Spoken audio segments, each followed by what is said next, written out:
Oh, our locked and loaded week filled with ranked matchups did not disappoint. So here we are to break down all of what we saw in women's college volleyball. This is Six Rotations. He's Mick Haley. I'm Daniel Gilman. As always, brought to you by SNA Sports. Better equipment for a better game. We're going to dissect the new AVCA Taraflex Top 25 poll, preview a rivalry week already here in mid-September, a non-con week that is going to certainly change our opinions about things. But Mick, we turn back the clock. The ACC SEC showdown at the net was a booming success. All the ranked matches on Tuesday and Wednesday, and then some good ones on Friday and Saturday as well. And you got to have a center seat because Texas was the center of the volleyball world this past week. TCU, Texas A&M, what a matchup going on at the same time as that doubleheader in Fort Worth that you were able to see. So walk us through your favorites of the week in volleyball. Well, it was actually a triple header in the Dallas-Fort Worth area. I only saw two of the games because the SMU A&M game was going on at the same time in another facility. But I got to see two of the best matches that I've seen all year. First of all, the Kentucky Pittsburgh match was dynamic. The velocity of the attacks by both teams was major league. It's as good as the first Nebraska match we watched at the start of the season. Pittsburgh is back. Their international player, Moritz, is really good. She's got her legs now. She's hammering on the left side. She and Bayless now are holding down the left side. Blood Babcock is on the right. You've got Bree Kelly in the middle, but the sophomore middle blocker, I believe Jones, I'm not sure I have that right, is coming on, and she was spectacular in this match with Yep. Kentucky. You did get And it right, by the way, not to interrupt. Ryland okay, Jones. Yeah, okay, I well did done. well. Well, I got down to her, and yet she was one of the most important players. And Mosier, the setter, has improved immensely. So I think Pittsburgh deserved that 3-0 win. Kentucky did not play badly. This was a positive match. A lot of positive things. Pittsburgh's block was exceptional.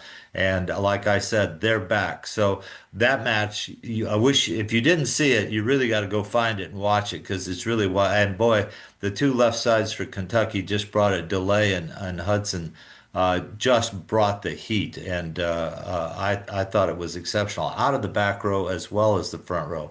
So that was good. Second match, Texas Louisville was not as cleanly played. It was back and forth. Texas couldn't seem to really get on top of things. Louisville kept hustling, kept hustling. Um, uh, Bobby, help me, head coach at NYU, at NIU, Northern Illinois. Her daughter playing for Louisville on the left side. She Peterson. Yep. Peterson, thank you. Bobby Peterson's daughter Peyton. was Yep. really, really good in this match. She was hitting with high velocity, scoring at will, used Texas's block, got them back into the match. But the whole thing changed in the fifth set. Louisville's up 10-5. Looks like they're going to just walk through Texas. A spectacular attack by Louisville.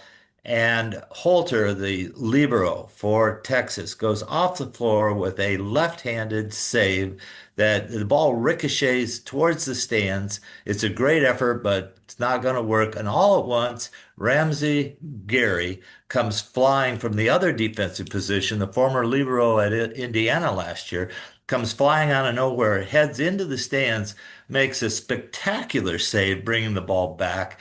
And Texas wins the rally, and it changed the whole momentum of the fifth set. Louisville makes three errors in a row. Texas gets back in the match at 11-11. It goes back and forth, back and forth. Texas finally is able to come out on top.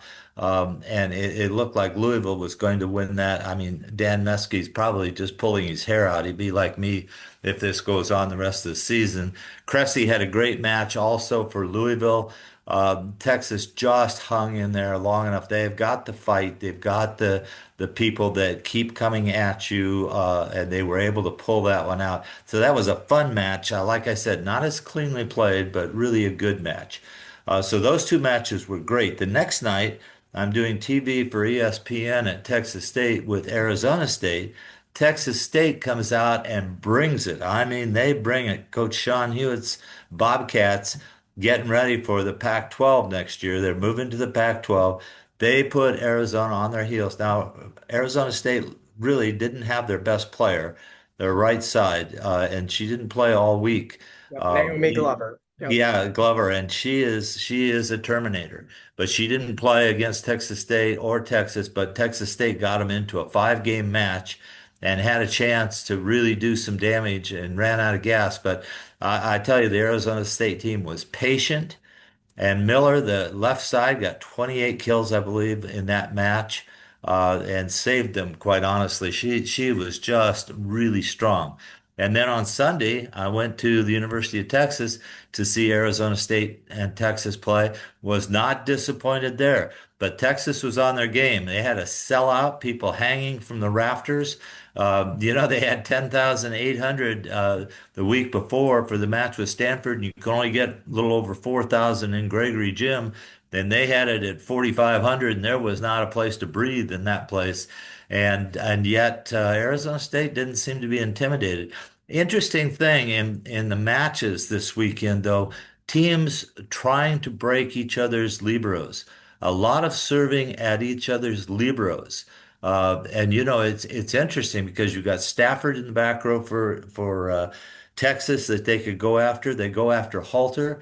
They don't go after Gary. That's interesting so far, anyway. But it looks like tactics to me. It doesn't look like they think somebody's weak. They're just trying to break somebody or trying to break down something that's going on out there. This happened also at Texas State. I saw this, and this happened at Dallas, or Fort Worth, where we were up there. So I'm anxious to see TCU coming this week, and SMU, because that whole Fort Worth Dallas area now they beat up on A&M. Both of them took out A&M last week while we were up there. A&M comes out of there with 2 losses. You've got both of those people coached, both those teams coached by assistant coaches at Baylor several years ago, and they're really building their programs. So, boy, things are changing. There are 5 teams in Texas, though, you don't want to mess with. I agree, and that was really well done, Mick. I'm gonna try my own spin on that Tuesday night because it was a really fun one. But first, while we talk it over, let's show everybody the coaches poll top 10 just to get a look at where things lie here in the AVCA Taraflex poll on September 15th. Texas securely in that 2 spot. They did grab 3 first place votes from Nebraska. The Huskers had a pretty strong weekend. They dropped a set early against Utah and then just pummeled the Utes in the rest of that match. I think the second set after Nebraska dropped the first, second set was like 25-8. So Nebraska continues to cruise. Didn't really get needed to play Andy Jackson in their second match against Grand Canyon. But as you mentioned, the teams that we want to talk about. Louisville moves up from 4-3, and they really took care of Creighton on the road on Friday night in a 4-set win. But Mick, I want to talk about that 5-setter. Louisville, Texas. 2 weeks in a row now, Texas has been down 5 points in the 5th set. They were down, I think, 11-6, I think it was, against Louisville. I think they were down like 12-7 or something like that against Stanford. They've now come back in both matches. I'll give you a quick correction on that. That point, that was the hustle point of the year so far for Texas, and they've already had 3 or 4 of them. Benny and Gary connected on the Oh, out Benny, of yes. bounds. That was at 12-8. So that got Texas to 12-9. The Cardinals, I should say, had 18 blocks. Kara Cressy tied her program record with 14. Then the big block at 12-11 tied it. And then Louisville had match point, and Stafford was able to force extra points. It was very deja vu-y to the previous week. Then how about Kari Spears? What a night for the freshman on the right side. She had 16 blocks, 16 kills, 5 blocks, set up match point. I thought the broadcast on ESPN did a really good job getting us inside the huddle. We had a great quote from Dan Meskey somewhere in that 5th set where he said, quote, "Somebody is going to have a moment out here." Unfortunately for him, it was the combination of that Hawaiian dub sub that works out so smoothly for Texas, and then of course Gary and Benny making an incredible point to get the rally going. And earlier in the day, you talk about Pittsburgh, they hit 350, and Bear Bayless, I should say, had one error with those 9 kills. And I want to give a shout out, Steve, in our YouTube comments. And yes, we try to read the YouTube comments. He said he wants us to listen to his Pitt nickname that his buddy Jay came up with, the Killer Bees. So they've got Babcock, Bree Kelly, Bear Blayless, and Brooke Mosier. And I think that the Killer Bees are on their way to a huge week because, Mick, on Wednesday, we've got a trio of huge matches, starting with Pitt and Penn State. Pitt at 5. Penn State dropped out of the top 10, but always a huge rivalry. That's on Big Ten Network.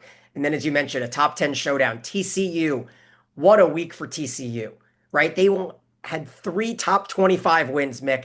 Evan Hendricks had 32 kills in the epic match that we saw TCU absolutely take care of Missouri over the weekend. And it was the freshman who took care of business against A&M. Samara Coleman had 19 kills in the 5th set win. I'll talk about that in a little bit. But A&M, I think, is very deserving to stay in the top 10. However, that second loss that they suffered, a sweep at the hands of SMU, that cost the Aggies. So now we look at this top 10, Mick.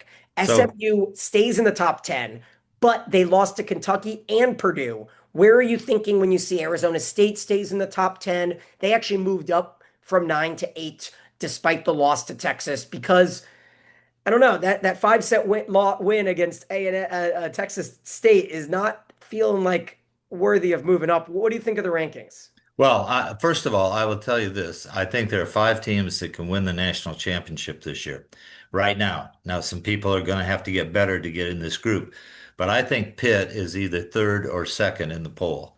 The coaches have them at fifth. I think they challenge Texas because of their block at second in that poll right now. I still keep Nebraska first, but I tell you, the other team that's trending up is Stanford. Not only are they reducing their errors, but the freshman middle blocker, Sayre, is really hitting the ball. And that's what they've needed. They've needed another point scorer. And Harvey played probably as good as she's played on the opposite side this weekend. So I have Stanford at 4, I have Pitt at 3, I have Texas at 2, and I have Kentucky at 5. Now, let's find out if I'm right or not, because Kentucky's going to play Louisville this week, Yes, and they we're are. going to get a chance to see who moves into that position. I just think Kentucky is well drilled. Louisville could get better. Kentucky is going to have to reduce errors. That's how they're going to get better. But I don't think they can get any more offense out of their outsides. I think it has to come from the development of their middles. And so that's where Kentucky's got to work. Louisville has got some things to work out yet because of Chacon being new and some other people being new there. But that would be my top 5. Then I have Louisville at 6. I have Wisconsin at 7. I have TCU at 8. And Purdue's shocking win over SMU this weekend. I moved them up to 9. I didn't think Dave Shondell could penetrate that 10, but he's getting it done. And I have ASU at 10. And that's without Glover. I think ASU moves up once they get Glover back. So that would be my top 10 right there. And that's the way I would put them. Yeah, I like the look at that. I think BYU is getting a ton of disrespect. They are one of just 12 undefeated teams, and they're the only undefeated team in the top 25 that isn't Nebraska or Texas. And so BYU swept USC on Thursday in a neutral site, but really in LA. So I it kind kind of was a road match for them. Go ahead. I kind of feel BYU has done this to themselves. So as much as they're undefeated, they really haven't played the competition. If they wanted to jump into the fray, even if they'd lost a couple, they would be much higher in the polls because we would know what they got. They've been hiding, and so for them to peak out here and start playing, they're going to be a late comer. And if they can continue to do this, they'll move up like you would like to have them. But right now, the coaches I think are being fair because they really haven't come out with their schedule the way some of the other teams have. That's valid. As you're looking here, the rest of the top 25. So BYU is in that 16 spot. Purdue at 11, the 10th straight year for Dave Shondell and Cat Jewell defeating a top 10 team. impressive. Of course, the schedule gives them 10 or 12 options, it seems like, out of the Big Ten, but they schedule tough pre-conference. BYU in that 16 spot, as you mentioned. We really won't see too many tests for the Cougars again in non-con play. But Mick, when you look at the rest of the rankings here, Creighton, Nebraska, Tuesday night. Now, Creighton, of course, fell earlier in the weekend to Louisville. They can get right back on the horse. It is rivalry week. That is on Fox Sports 1, Tuesday at 7:30. Rank these matches this week for me, Mick. All right, so we've got Nebraska-Creighton, Pitt-Penn State, Wednesday at 7 on Big Ten Network, TCU-Texas, Wednesday at 9 on ESPNU, and then Kentucky-Louisville, Thursday at 6 Eastern. All these are Eastern times on ESPNU. So give me, those are four matches. Where do you have that in terms of your entertainment level? I'm going Kentucky-Louisville right for the Yeah. start. My second one, though, is TCU-Texas because I think TCU has a chance to win this. And I want to see because they're playing without their senior captain, left side attacker who went down with a knee, saw it Yeah. happen. Gibson, right? And they Yep. have just filled the hole with even more offense. So TCU would be my second. I feel like Creighton's trending down, especially with the outside attack. Their middles were great this last week, and they played beyond expectations. But Ava Martin and that outside crew have got to step it up, and they've got to do much better for that to be a match. Not only do the middles have to come ready to go because they're going to face two of the best middles in the country, the outsides have to score, and that's going to be a tough note. So that's probably last on my list. Help me with the two And after then that. Pitt Penn State could Pitt, be Penn interesting. State. Yeah. I think Penn State grovels. I think they fight, they tear, they do everything they can, but guess what? They're going to lose. Yeah. Pitt's going to win that match because they cannot point score with Pitt. And if they do, hats off to them. But I just don't think that's going to happen. So that's my fourth match. And then there's one more. That's a pretty good rivalry. Really, lopsided options, but you never know. Marquette against Wisconsin, a local battle Wednesday night on Big Ten Network as well. I would normally say that would be a good one, but I saw Marquette get upset last week, and Yeah. I just don't think they got the same stuff. And Wisconsin's going to roll here, especially with the week Mimi Collier had last week. That'll be tough for Marquette to handle. And then we've got one more really good local rivalry matchup Friday night on SEC Network. Baylor almost took down Florida in 5 sets on Sunday, lost in Gainesville. They will take on Texas on Friday night. So, two epic matches for Texas this week. They are in the gauntlet, Mick. This schedule is unreal. Yeah, I don't think they knew they were scheduling this stuff. Honestly, they're putting those freshmen feet to the fire, and Vanderwall and the Spears there have really got to produce. But they brought out a new freshman middle blocker, Harvey, this week, 8 kills, and did not play button at all. The older middle blocker. So I think this is a match though that Baylor has to compete at a high level in. Otherwise, Baylor's going to fall off the charts. They've played hard against people, they've been close against people, but they've lost. And an upset of Texas on Friday for Baylor would get them right back in the hunt. And that would make the I-35. I mean, think about I-35. You got I-35 West and TCU and I-35 East with SMU. You come down halfway to Waco and you get Baylor. You come on down and you run into Texas, and then you take 290 over to Texas A&M. I mean, that is a heck of a travel deal if you want to come in and have 5 good matches in the state of Texas. And I think there's no doubt that jumping from 15 to 9 is a huge jump for TCU. I think they're discredited. I think they should be somewhere in 6 or 5 because you start your season, first game, you lose to Pitt, right? Returning 4-time Final Four team. And then they have not dropped a match since losing in Pitt. They won against Penn State in Pittsburgh. They beat UCLA twice. They beat Texas A&M in Fort Worth, and then they go and they take care of Missouri as well in those 4 sets. Meanwhile, that Penn State TCU match on Fox just came back to the ratings.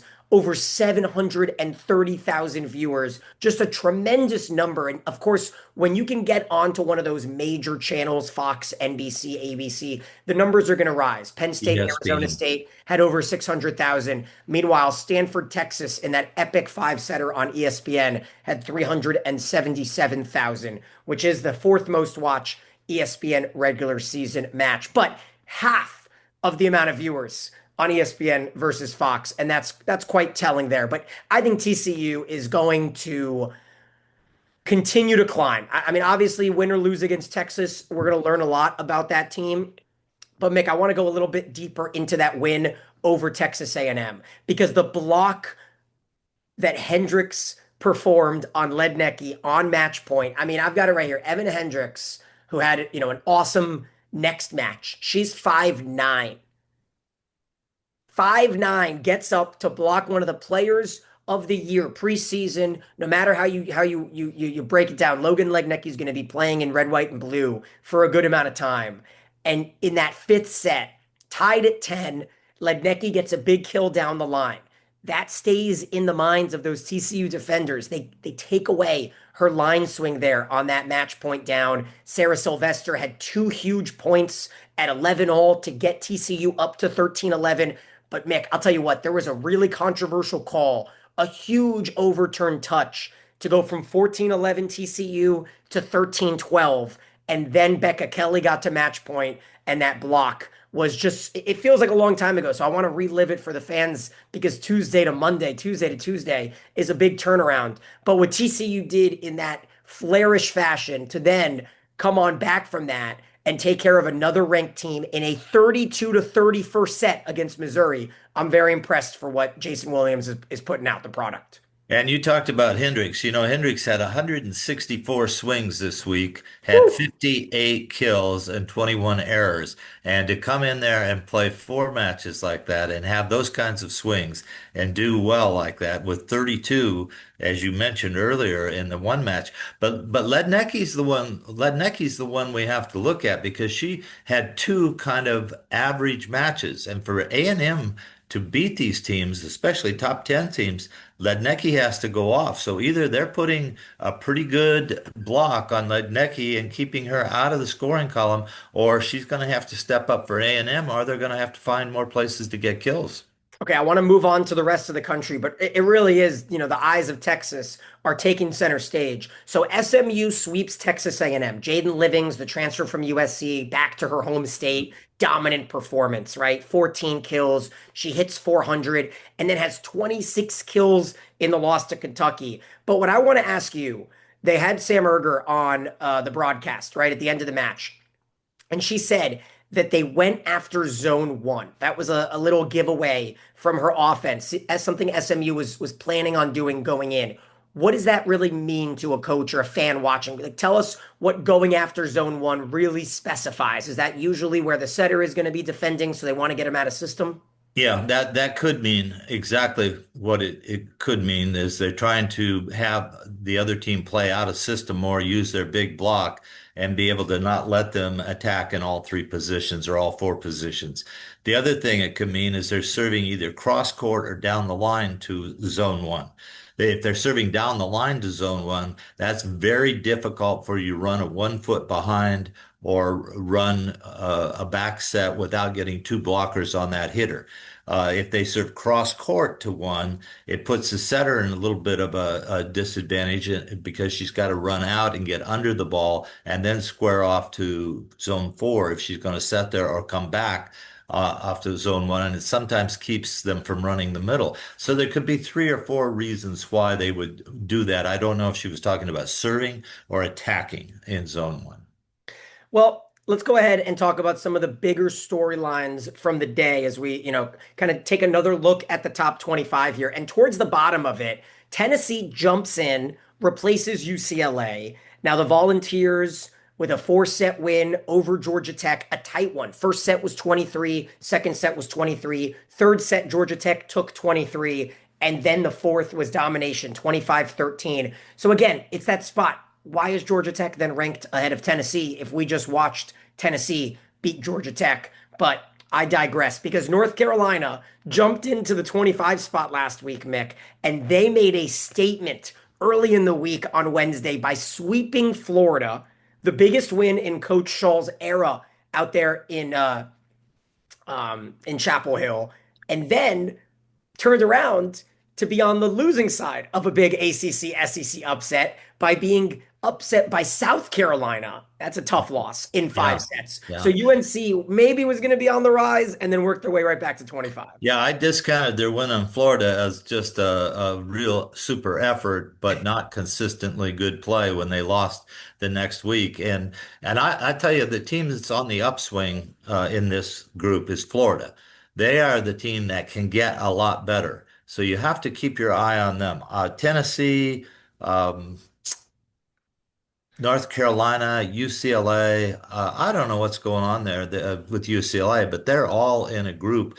I actually moved Western Michigan up. I moved Miami up. I think those are two teams that are trending. If Western Kentucky could schedule same way as BYU, if that they could schedule better, get in people's gyms more, I think we'd see what they have. But I actually moved them up, and I moved all of those teams down until somebody steps up and shows us some consistency.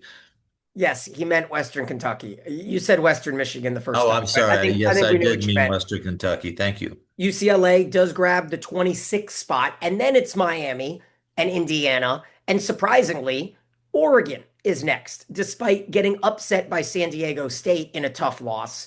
Iowa also suffered a really bad loss, losing to SEMO, Southeastern Missouri. So those are a couple of the big headlines. LSU swept Notre Dame. Clemson beat Georgia, and the Clemson Tigers, Mick. I was on the call for two of their matches this week.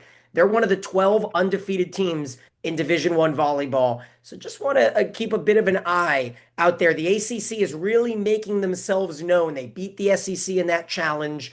Big Ten is really looking very bottom weak, top heavy, which is a rarity. I think usually we have such a balanced Big Ten conference. Not quite the case this year. Let me go through a couple more scores from the And weekend. Boston College is at 12 and 0, I think, or Yeah, 9 and Boston 0. College, also one of the undefeated teams.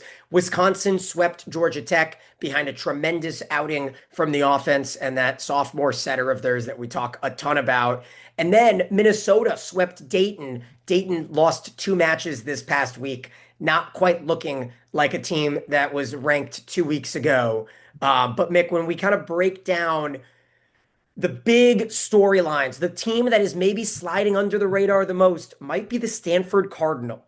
They are quietly demolishing teams. They beat Missouri in four. Elia Rubin hit over 400 with her 20 kills. The Cardinal are looking very, very connected and in tune. And again, Stanford, a matchup with Hawaii this week, could be put to the test. They also will face UCLA, as Sunday we'll have Florida, Wisconsin. Those teams always battle in incredible matches. We also have Kansas Creighton. So Creighton has a two top 25 match week ahead, and Nebraska and Creighton on Tuesday. All right, Mick, time to get to our sixth rotation team of the week. We're going to roll through this. As always, you can email us at sixrotations, SIX rotations at gmail.com. Try to win a giveaway. Might be a shirt like this, might be a workout sweatshirt. It's a hodgepodge. We've had some people email us thanking us for the giveaways. So email us usually on a Sunday night or a Monday morning would be the best. And I'm going to go ahead and start it off